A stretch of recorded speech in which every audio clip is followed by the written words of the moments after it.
Hi everybody, I'm Dan Hoard, the voice of the Bearcats, and we are here at Camp Higher Ground in West Harrison, Indiana. This is the 26th year that this has been the training camp home of the UC Bearcats. We're going to take you inside Camp Higher Ground and give you a taste of some of the things to look forward to this season. We are at Camp Higher Ground with Bearcats head coach Scott Satterfield here in the woods of Indiana, rural Indiana, about 45 minutes away from campus. Do you look at Camp Higher Ground as a competitive advantage for the football program, and if so, in what ways?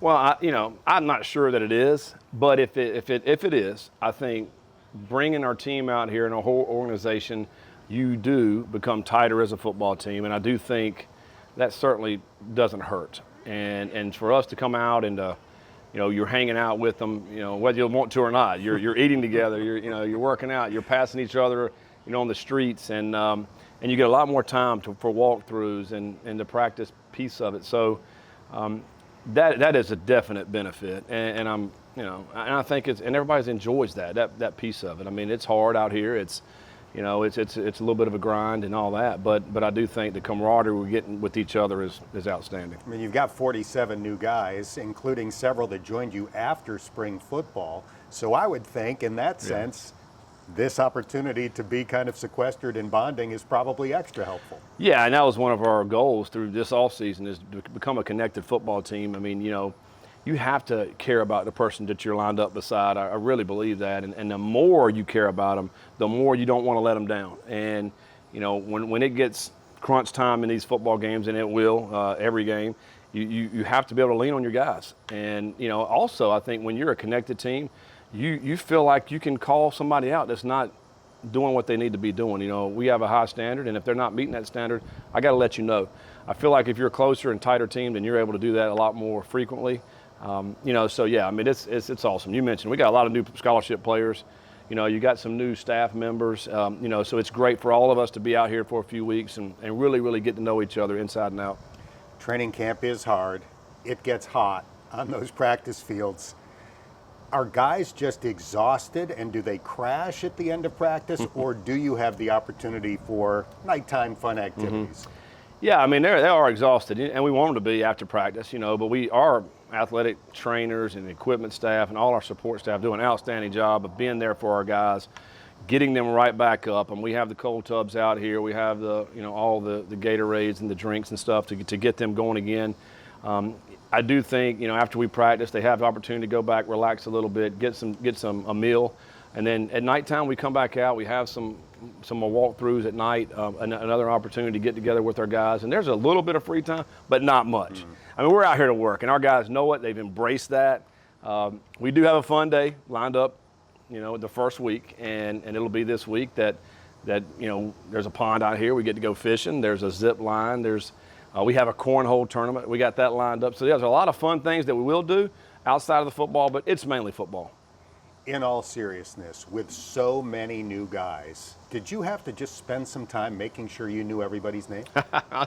I'm still doing that. I mean, I just think about in recruiting. I mean, we're recruiting, so many of these guys that come in, the high school guys, the portal guys, but we're also recruiting 2025 high school guys, 2026. I mean, you got to get all their names as well on top of the ones that you brought in. So it is certainly more of a chore to be able to learn the guys' names. And one of the things that we do in camp is at nighttime, and we're doing this with our seniors, and some of them are first time here, the transfers, and they're getting up and they're sharing a few things with our team. And we're intentionally doing that again to become more connected, to really find out some things maybe we didn't know about someone, and makes you a lot closer. I love that. You talked about bringing in the right kinds of guys, especially in the transfer portal. What are the non-negotiables for somebody that's going to be part of your program?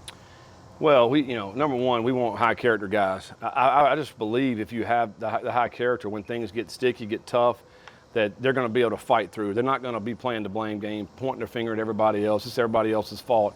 They're going to own up at whatever it is and say, let's go. I do think we do want guys that are unselfish. It almost sounds a little, oxymoron when you're talking about somebody's in the portal to being unselfish, because typically when you get in, you're looking out for yourself because you want to find a better situation. But I think our guys, our staff, our players did a great job of really sitting down and understanding why are they transferring, what is their beliefs, and finding out, man, they do care about a team. And I think that is huge for us, because in this game, in this sport, the more you can play for the brothers beside you, the more opportunities you're going to have to win games. And so, to me, if there's a hint of selfishness, guys coming in, we don't want them. That is a non-negotiable. And it's hard to find that out in a 48-hour period. We're doing our best, and we try to. I think we did a great job. We really enjoy being around these new guys, the guys we brought in. They're going hard. They're trying to learn. They're doing extra things. So all the things that we really wanted and we set out to get, I feel like we got that, and now it's just about coming together and playing as one. I'm old, so unlimited transfers and NIL is still something I'm getting used to. Do you think within a couple of years college football fans will think nothing of it? It'll just be part of the sport? I think that we're starting to get that way. It's already been a couple years now. I think most fans have come to the realization that, each year we're going to have a lot of new faces that we're going to have to learn. It's certainly not like it was before when you had a freshman and you find out who that is, and next thing you know, you're with them for the next 4 years. And I like that. I think fans like that. But it is different. It's new. It's exciting. I think if you look across the board in the country, college football is as popular as it ever has been. Now we're adding a 12-team playoff at the end. It's continuing to grow, which is incredible. It's exciting. I do think, as we look at preseason polls and all the talk about preseason, nobody truly knows. If you have a lot of guys coming back and you were good, then you'll probably be good. But when there's a team that comes in and brings a lot of new faces in, you really don't know. You could have a great year or it could be an average year, So there's a lot of unknowns. So I do think that anticipation, that excitement, it does draw a lot of fans to the sport. The strength and conditioning coach is such an important job in college football, and I think you struck gold with Nico Palizzetti. Can you describe the impact he had on the team in the offseason? Yeah, he's tremendous. I think just because of the consistency and his staff of what they bring each and every day, you have to be, a little off in the head to be a strength coach anyway. And this is throughout the country. And I think most strength coaches would tell you the same. But he is a guy who is also grounded. He knows the fine line of pushing guys. When you talk about strength conditioning, pushing them to a point where they don't know that they can go any further, but not crossing the line. He does a great job with that, motivating the guys. But I do believe it's the consistency that he brings each and every day. He's got the same energy, the same the way he's approaching our guys each and every day, and they appreciate that. They know what they're going to get from him, and he calls them out. If they're not doing the things they need to be doing, and so that is so valuable to have a staff like we do in the weight room. And if you just go back and look at the gains these guys made, as far as the weight gains, the strength gains, the speed gains, that's all credit to a great strength and conditioning staff. You've got 3 guys competing for the quarterback position here at Camp Higher Ground. I want to ask you about each of them, starting with Brendan Sorsby, the transfer from Indiana. What are his strengths? I think, certainly Brendan comes in. He's got great size. We talked about this in the offseason. I think he's 241 basically when he came in. He's around 228 now. So he's gotten himself in great shape as far as, physically. He is a good runner. For a guy that size, he is a really good runner, but also a willing runner.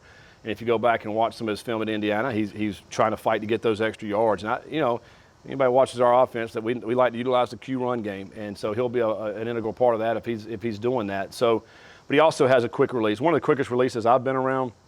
When you think about quick releases, it really affects the short to intermediate passing game. So those short throws, those 5 to 10 yard throws where the ball's got to get out quickly and get onto the receivers, and he does an outstanding job with that. He's accurate, and he's still learning. He's only been here a semester, so he's still learning about it. But I would say those are his strengths. How about Brady Lichtenberg, who got his first meaningful playing time last year? Yeah, Lichty, man, he's so smart. He knows our offense inside and out.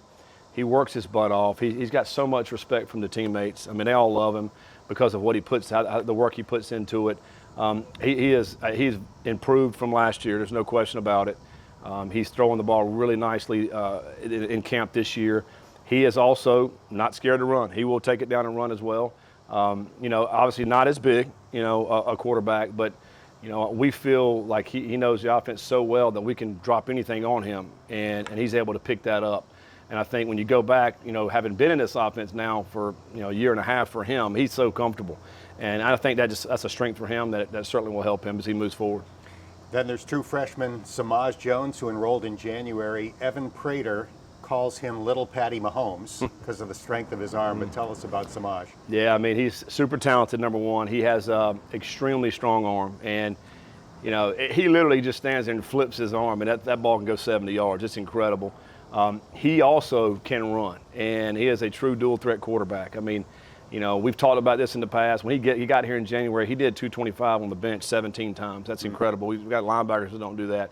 So he's strong. He's a good runner with a strong arm. Now, for him, it's all about honing it all in. He is a true freshman coming out of high school, different, in the college game, learning the offense, learning the nuances. And, in high school, maybe you had to know what the receivers were doing, but you really have to know what everybody's doing in this offense. And for him, as soon as, he can really get a great grasp of that, the sky's the limit. But he works hard. He's a beast on the field, and certainly going to be exciting to watch him play. The toughest game you had on offense last year was the Iowa State game, and you hired a member of their coaching staff to be your defensive coordinator in Tyson Veit. Was there any connection there? Did you study their tape getting ready for that game and then play the game and think, I would like to have somebody from this defense or somebody that knows this defense on my staff? Well, obviously I knew Matt Campbell. Him and we worked together back in '09 at Toledo and kind of followed his career. So I've seen the Iowa States, and you watch their defense, man. It's it's a great defense. And over the last 7 or 8 years in the Big 12, they've been consistently one of the best defenses. Never have played them until this past year, and you get in that game and you play them, and you do realize how good the scheme is. And they held us to the least amount of yards. It's hard. You think you can run the ball on it, but then all of a sudden everybody's there.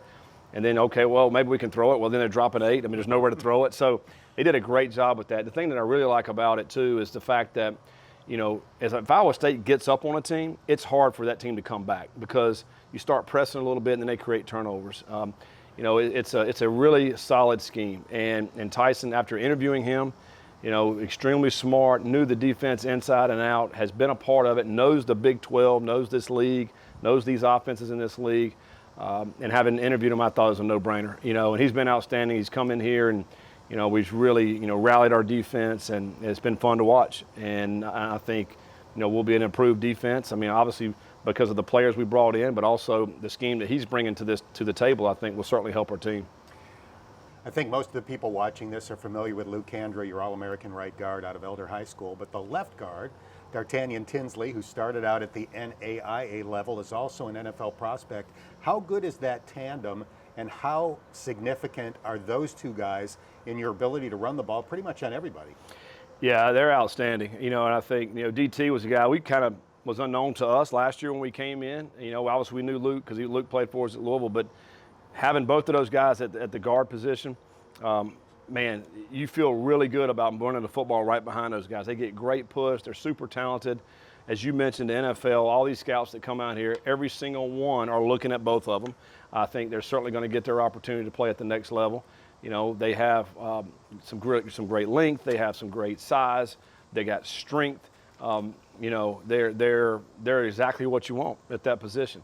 But more impressive than that to me is what kind of people they are. I mean, they are as good as a person as you're ever going to be around, both of them.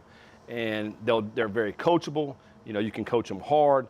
They're great with their teammates, and they're just outstanding human beings. And so we all love being around them, and obviously rooting for them to have great success for us next year. But I know they're going to be successful as they move to the next level. You've had a very successful head coaching career. Last year, obviously, there were issues in the first year in the Big 12 and a lot of change in personnel. What happened last year that was very atypical for a Scott Satterfield coach team? Well, man, there's a lot of things that happened last year, that were really obviously tough on us. When you think about it, you mentioned it. I mean, we're going into a new league. We're playing a lot of new teams we haven't seen. We're coming in here to a brand new group of guys. I think for us, trying to learn those guys and trying to make that work and fit, and it just didn't work out for us. And we were in several games early. I feel like, my teams in the past have always found a way to win a lot of those games. Think about the Miami game last year. We're right there. You fake a punt, you get down, and you you set yourself up to win the game, and we get the field goal blocked. So it was just a few of those things that happened last year that really hindered us from winning any more games. I do think, hindsight, when you look back at it, I do think it was a blessing in disguise. We were able to, see the deficiencies and say, all right, what do we got to go get? What players do we need to move on from, and then who do we need to go bring in here to help continue, what the Bearcats have been able to do the last 20 years. And I think we were able to do that. And, that's why we have so much more promise and excitement as we head into this year, into the Big 12. We've played a year in the Big 12. We know what we're up against, and it's going to be challenging. It's going to be tough. But I do think we've got the right kind of players and with the right stuff, attitude, the way they bring it, the way they play for each other. I think that will give us a lot more success. We're looking forward to it. Have a great stay here at Camp Higher Ground, and we'll see you for the start of the season. All right. Appreciate it. We're hanging out in rocking chairs here at Camp Higher Ground with Kerry Coombs. You're in your 60s. You look like you're in your 40s. Oh, thank you. You've got the energy of somebody in his 20s. Is your enthusiasm natural, or is it something that you try to project on a daily basis? That's a great question. Nobody's ever asked me that either. There are days when I have to fake it. Mm-hmm. I'm not going to tell you that I don't. I think it's important. We're talking to special teams yesterday about, I had those kids this fall on a spur of the moment write down one quality, one word that identifies a champion. And so we're talking about that every day in special teams, a different term. Mm-hmm. Well, passion was the one yesterday. And so we talked about what that means. And sometimes you have to fake it. Sometimes you don't feel like it. But for me, for the most part, I'll be honest with you, what's not to like? I mean, if I've spent my entire life playing a game, coaching a game, a lot of other people got to go to work. I tell the kids all the time, there's a guy in that Amazon warehouse moving that skid from here to there. We don't have to do that. We go play ball. So we're having fun. And to me, I have truly been blessed to have a job that I love to do every single day.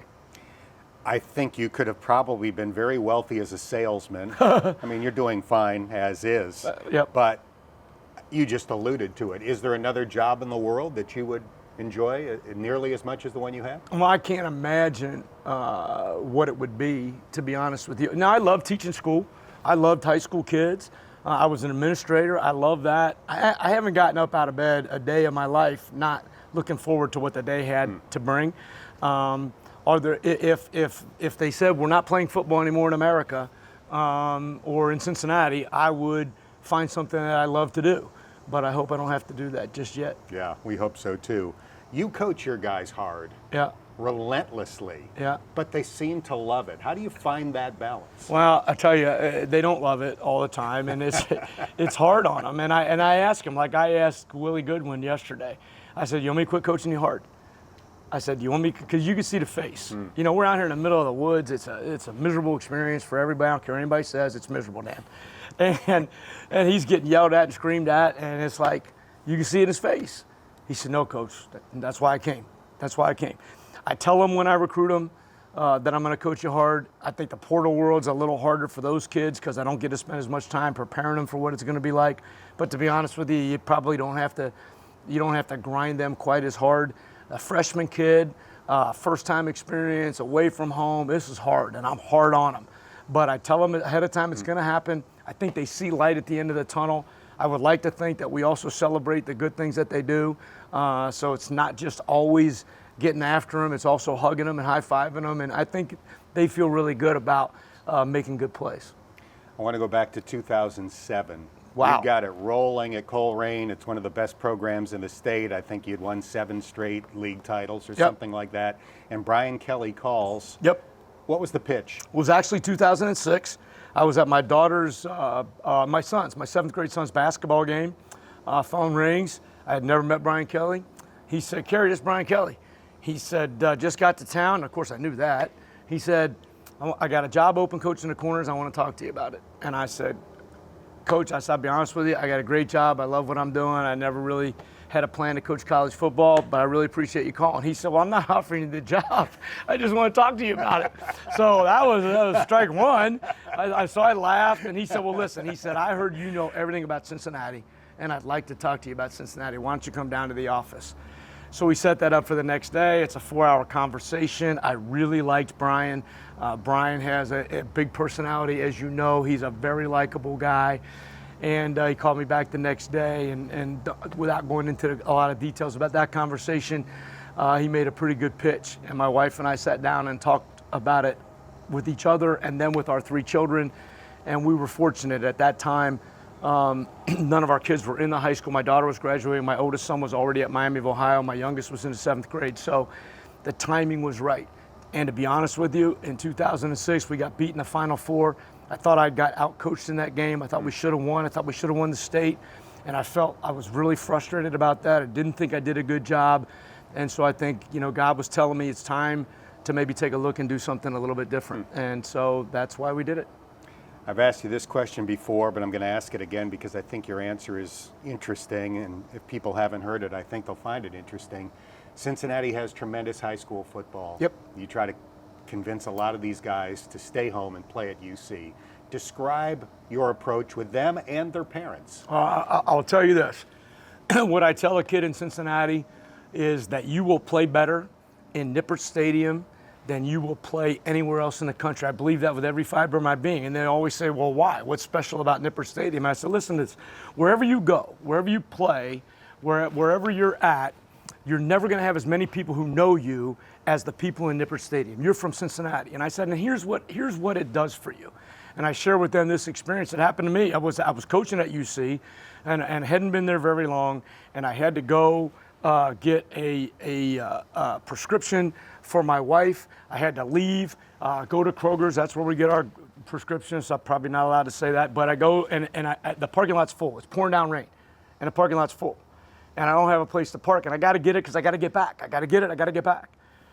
So I pull in a handicap spot. That's the only spot. It's close, and it's raining, and I don't want to get wet. So I pull in, and I'm shutting the door. I'm getting ready to take off, and a guy, I don't know who he was, but he said, really, Coach? Really? Handicap spot. It's embarrassing, right? I'd never done it before. I haven't done it since. It's embarrassing. Back in the car, move to the last spot, get soaking wet. What I share with the players is this. You're going to play better because you've got somebody on your shoulder that knows you. You've got somebody that's watching what you do. You've got somebody that cares so much about you, they're not going to let you be less than you otherwise would. I didn't know that guy, but he knew me. And so when they walk into that stadium, those people know who they are, and they are going to support them beyond measure, but they're also going to hold them accountable. And accountability is important in the world today. And so I think that I know that they will play better here than they were anywhere else in the world. We're never too old to learn something new. You're learning a new defense this year. Now that Tyson Veit is here, came from Iowa State. Yep. As you have studied it and put your players in those positions, what do you like about it? I love the fact that we're able to play coverage in a variety of ways from the same picture. The 3-3-5 allows you, the 3 safeties in the middle of the field allow you to do a lot of things coverage-wise, which I love coverage. And I think that being able to give a quarterback a different, I was in the quarterback meeting today asking them, what are we showing you? What are you seeing? What do you, and they're telling me, because we're giving some things away, which we can't do. I love the fact that we're able to really run to the ball with reckless abandon and have somebody else fit over the top of this. And when I say we, I don't just mean the corners. I mean all 11 players. You can play fearless because you don't own a gap. You do own a gap, but let's just say you go here, somebody's behind you to make you right and to make you whole. And I think that allows you to play fast.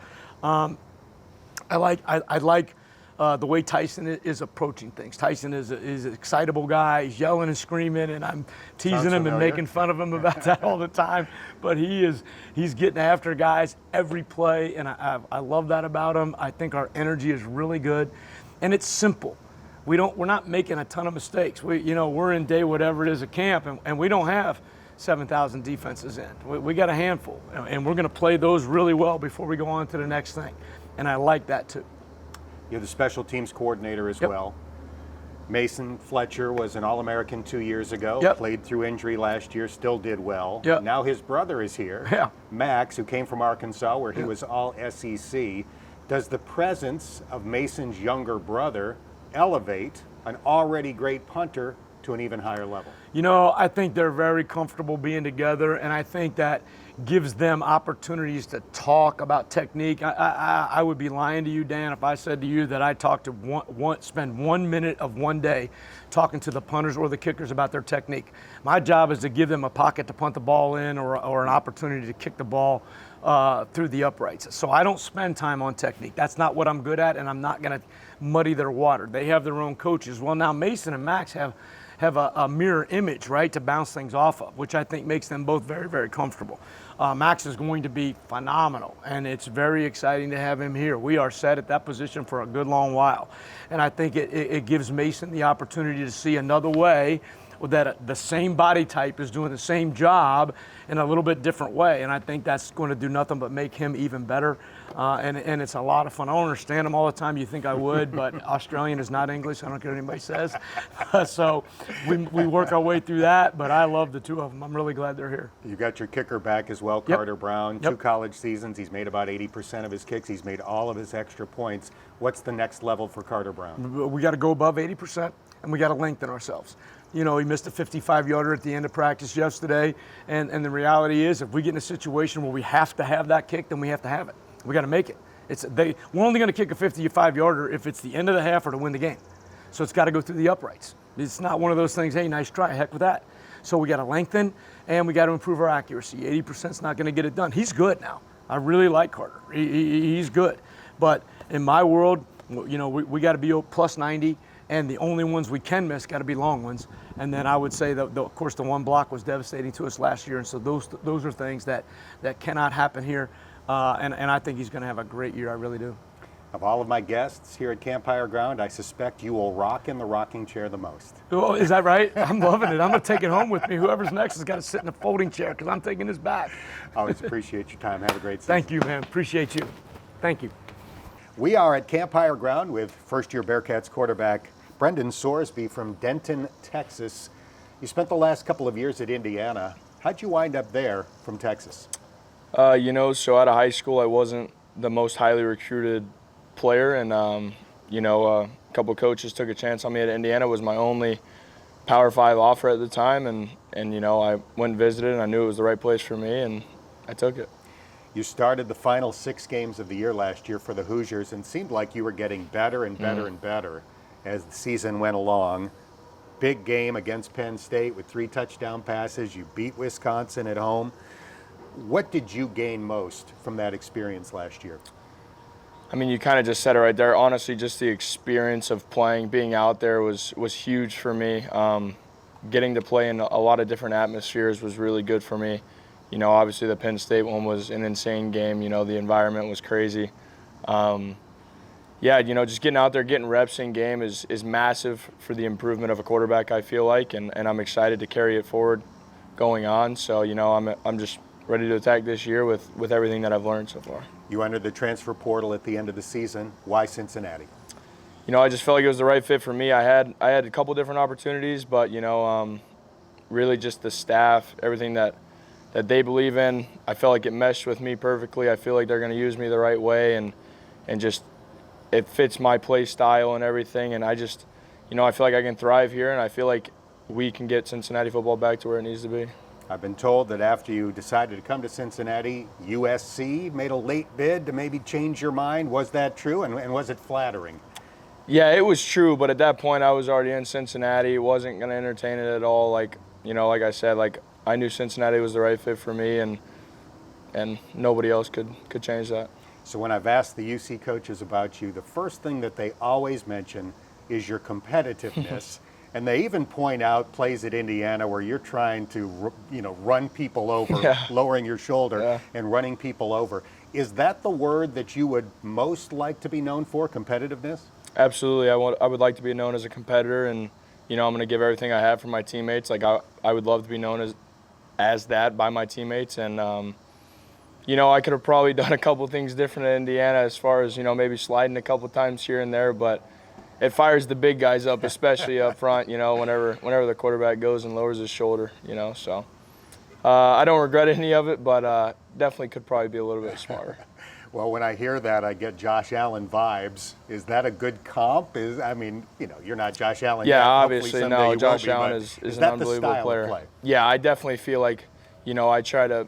He's the guy that I try to model my game after. Obviously he can run, kind of a bigger guy, and can make all the throws. I would like to be known as that guy that can make all the throws and also, run it, do whatever he needs to do to help his team win. But also a guy who is not overwhelmed with scholarship offers coming out of high school. Famously started out the junior college level before getting his chance at Wyoming. Yeah, for sure. Obviously I just want to be known as a hardworking guy, that had to earn it. And, I feel like I did. And I feel like obviously, like I wasn't handed that opportunity at Indiana. Obviously everything happened at the right time, and I went in there and worked hard and earned some playing time, and here we are now.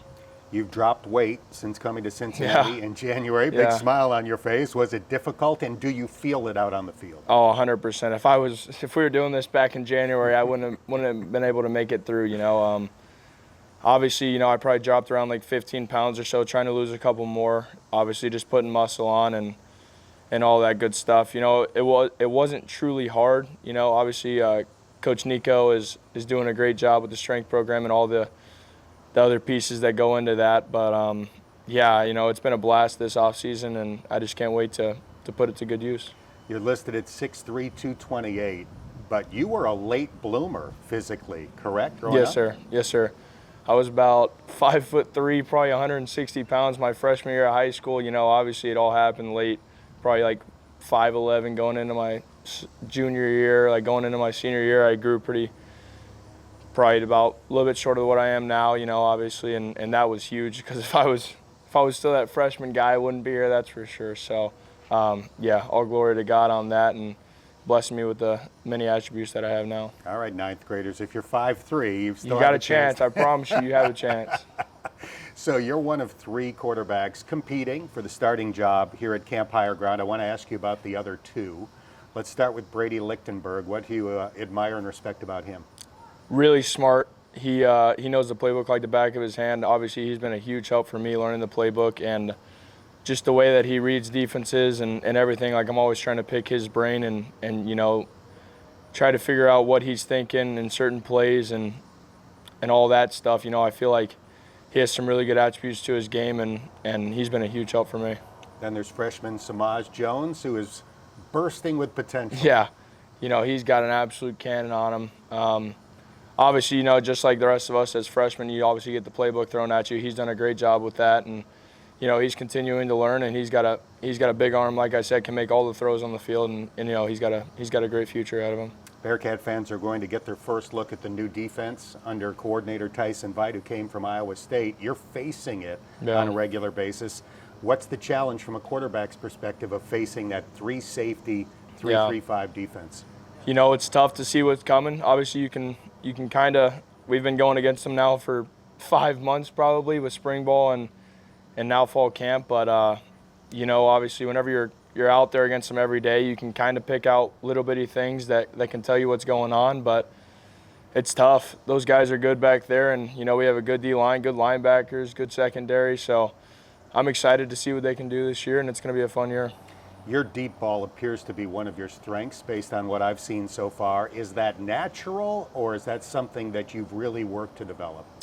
I've kind of always had a decently strong arm. Like once I started playing baseball, I grew up playing baseball, so that was always huge for my arm strength and long tossing and stuff. My junior and senior year of high school was very helpful. And as far as that came, like I never had a problem throwing it deep, just, always trying to work on that accuracy and, get it to drop in there to the guys and just find ways to hook up deep. So really, like I've worked on it. Obviously, you got to work on everything, but I feel like it's always been natural to throw it far, but, obviously still trying to improve the accuracy.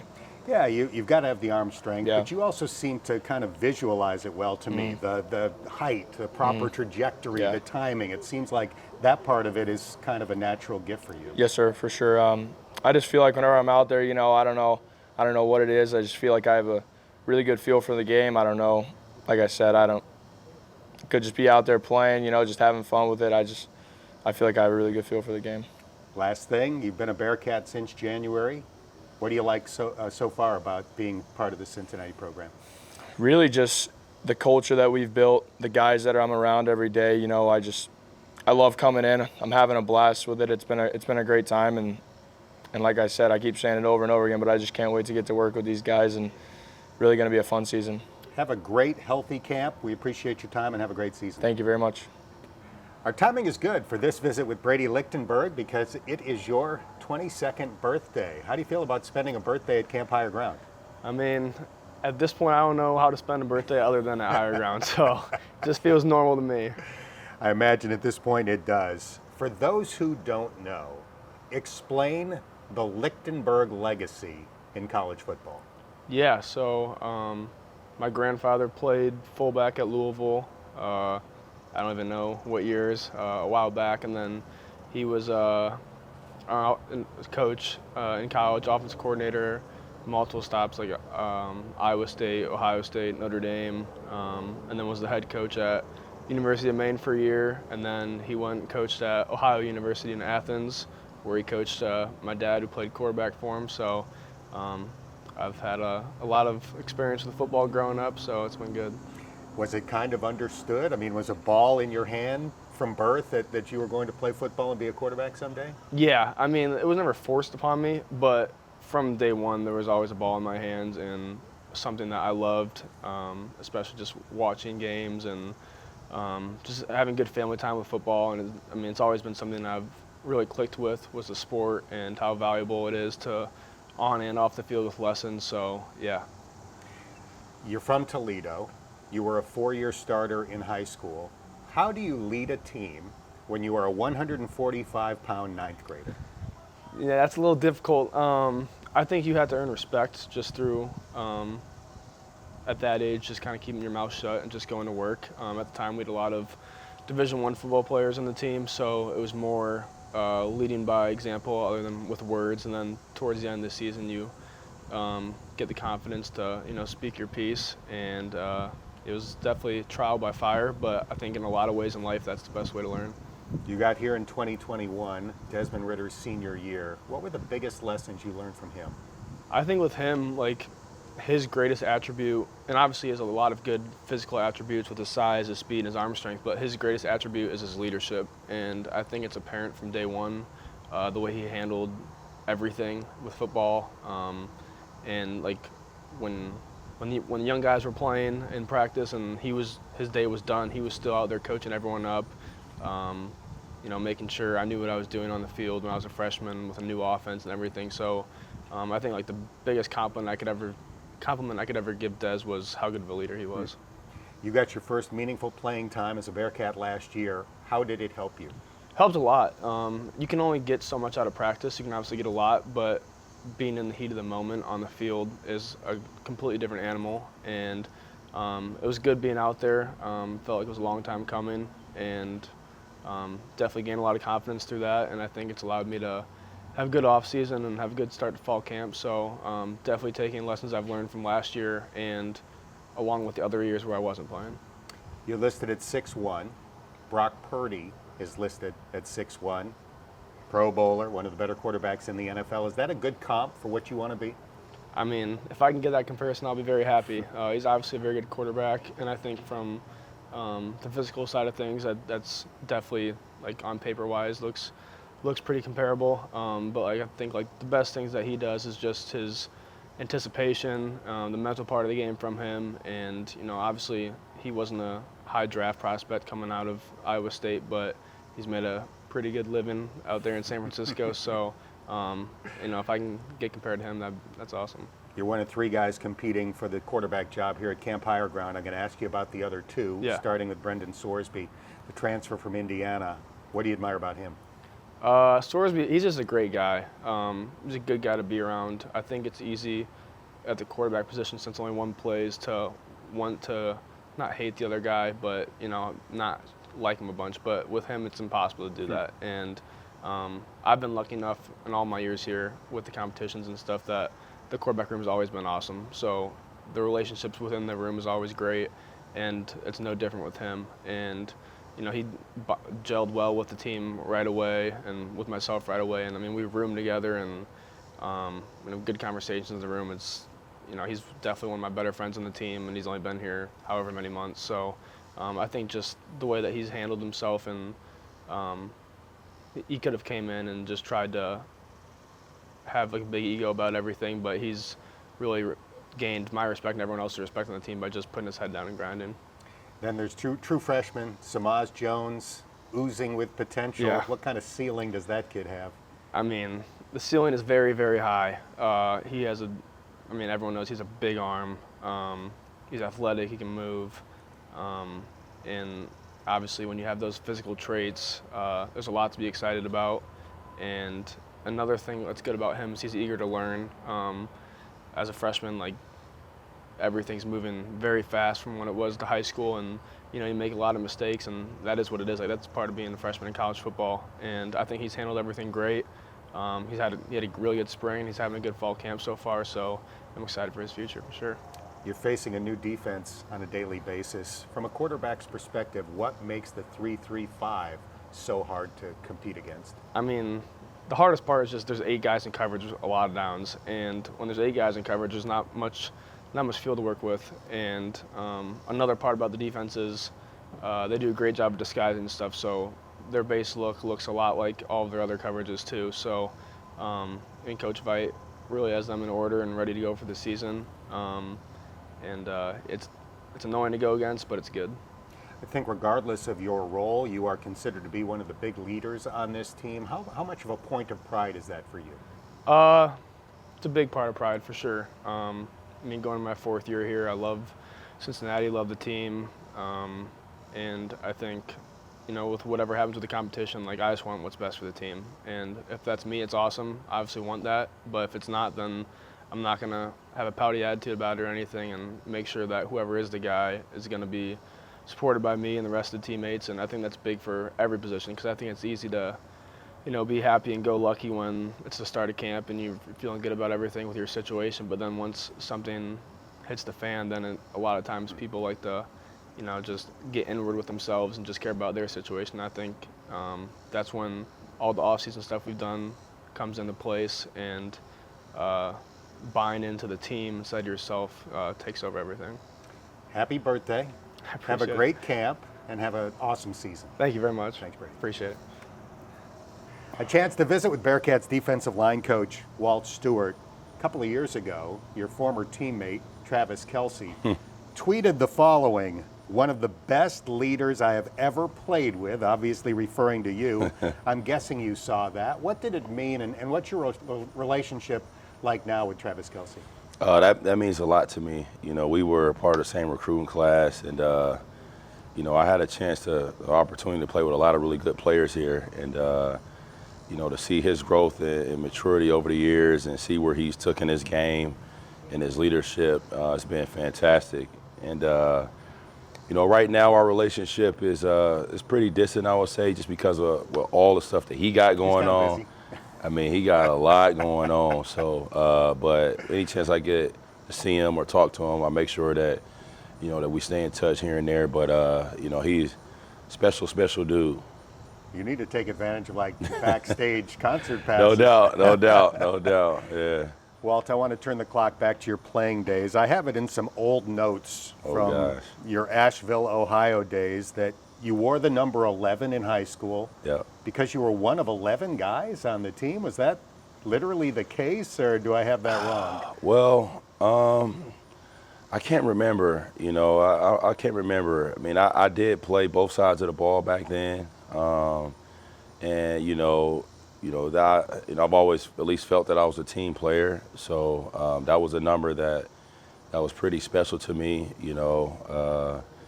And being a leader, you always want to kind of have that mentality. So, that's something I have to sit down and think about. It's been a while. It was a small school. Yeah. We know that. So what was it like when you came to Cincinnati? You're now in a big city with, back then, more than 40,000 students. Well, so when I was coming out, I was the only Division I player that came out of Pickaway County High School Pickaway County that year, in that Southern Columbus area. So, getting to Cincinnati, it was everything I expected. On my official visit, meeting some of the guys and talking to the players and how development was such a big deal here. I was excited for that. Now, nothing's going to, prepare you for higher ground, right? I mean, Asheville, Ohio is pretty rural. There's not much going on, but to come out here just for football and surrounded by woods, so that was very surprising. And, it was a tough camp and all that, but it's where we grew, really close as a team and really grew really close as a recruiting class. So, it was tough times, but it was damn sure fun. It's funny to me because I think when guys reminisce about their time as Bearcats, Yep. this is often the first thing that they bring No up, question. right? No question. I mean, we would be up all night. There was an old foosball table at the bottom of one of the dorms here, and we would be in there playing foosball all night, knowing good and well we got practice in the morning, and it would be so competitive and guys just going after it. I'm like, man, who would have thought we'd be playing foosball somewhere in Indiana, with training camp, in the backdrop. So really, really awesome experience in times. You had a great career as a Bearcat. You were a captain. You were all Big East. You were almost certainly on your way to the NFL. And then I think people know that midway through your senior year, an abnormality was discovered with your spine, and you had to retire from football.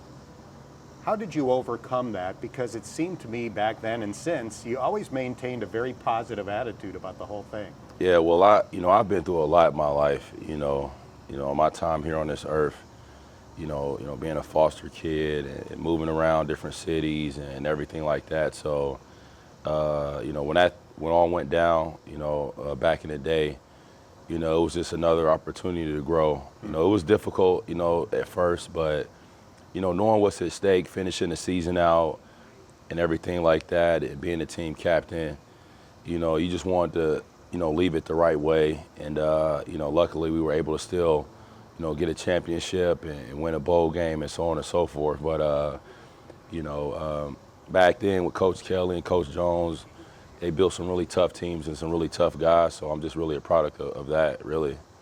You got into the coaching life, gradually climbed the ladder, and then a few years ago, Luke Fickell reached out and offered you the opportunity to be part of his staff at Cincinnati. Was that a dream to come back to your alma mater, or did it just work out? Oh yeah, big time dream.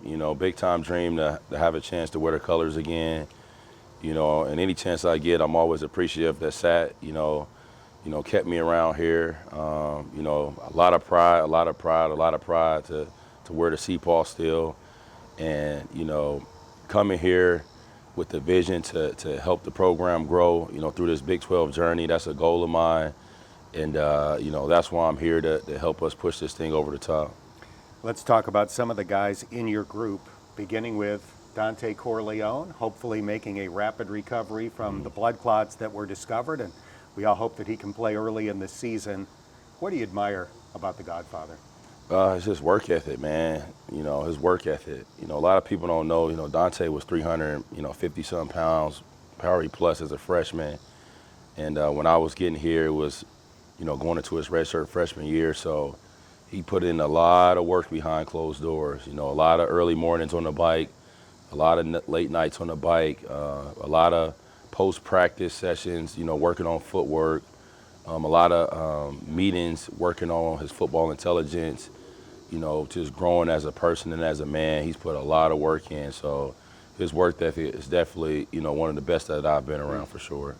Eric Phillips is another Colerain High School guy. He's in his 6th year now at the University of Cincinnati. Describe his value to your group. Experience, man. Experience and toughness. He's one of the tougher guys in our room, and he's one of the tougher guys on our team. Extremely durable. He shows up every single day. He brings it. And because he has such a long career here, he has a lot of experience to share with all the young guys and the new guys and just helping those guys grow. So, between, Corleone's, work ethic and that rubbing off on guys and Eric Phillips' toughness, it's been awesome having them two guys around.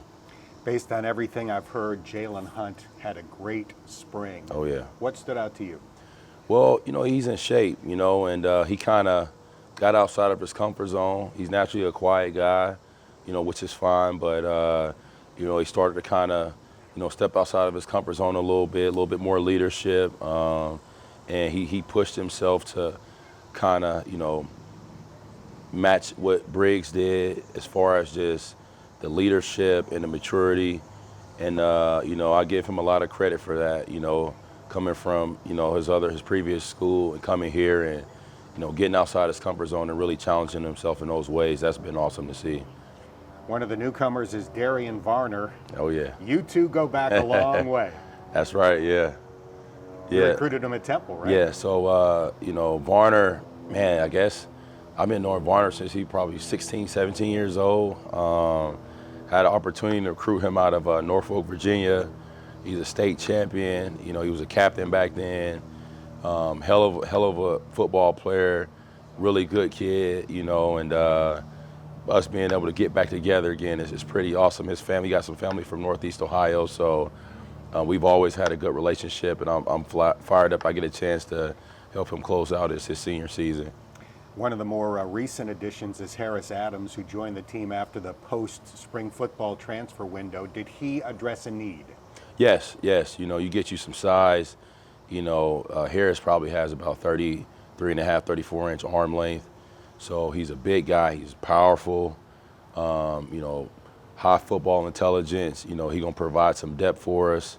And he's going to provide some experience for us, you know, having played a lot of ball at his previous school. So, you know, I'm really fired up about Harris, and he's done a good job of changing his body this offseason and working with what he had to work with, you know, in a short time in the summer, and he's done really well so far. Who are some of the young guys we need to keep an eye on? Man, well, you know, Marquez Parker, you know, he is a football junkie, man. He loves ball. He's going to be in every meeting. He hit about 20-something miles per hour this summer, so he was really fired up about that. Explosive kid. So, you know, he's one to keep an eyeball on this year. As one of the young guys that got an opportunity. You know, Garrison and Lindrick, those two guys also provide more size and depth for us. But Marquez is definitely a guy to keep an eye on. Final thing. Aren't the position coaches supposed to be less athletic than the players? I mean, you look like you could still go out there. So I'll put it like this. First off, I appreciate it. But, you know, I left football with a clean bill of health, right? So whenever I see my guys, I always make it a point to ask them how they're doing physically. You know, the thing I love about what Travis and Jason did, you know, they got all of the guys back out, you know, so you can check on everybody. And I left the game with a clean bill of health. So, you know, I at least try to keep myself upright enough to be able to coach these guys the way I want to. And it helps with developing and learning and showing guys, you know, Coach Strip, you know, one of the best in the business. My D-line coach from back in the day here, you know, he wasn't the most athletic. He wasn't going to be running around, but if he had to get down in the fit and show you, he was going to freaking do it, you know. So I try to take a little bit of pride in that. The guys get on me because they say I'm skinny, but you know, it is what it is. But yeah, I try to keep up. So you're doing a great job with your group. The players really respect you. Have a great season, and all thanks right. for the time. Awesome. We are visiting with a new Bearcats defensive lineman, Darian Varner. Although I have seen you before against Cincinnati, you played against the Bearcats a couple of times, including 2021, the year that Cincinnati made the 4-team playoff.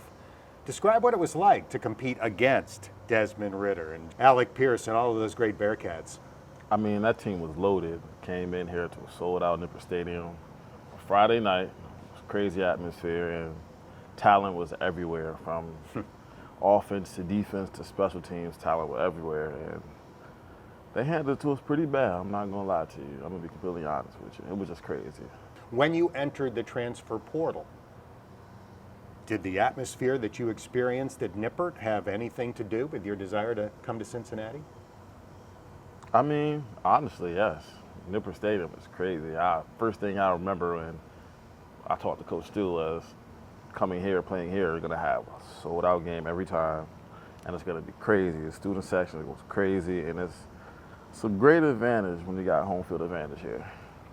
I know Coach Stewart was a huge reason why you are now a Bearcat. He recruited you at Temple. He Yeah. coached you at Temple, and now you two are reunited in Cincinnati. Describe what you respect about Walt Stewart. Coach Stewart was a very honest guy. He hasn't lied to me since I was a junior in high school yet.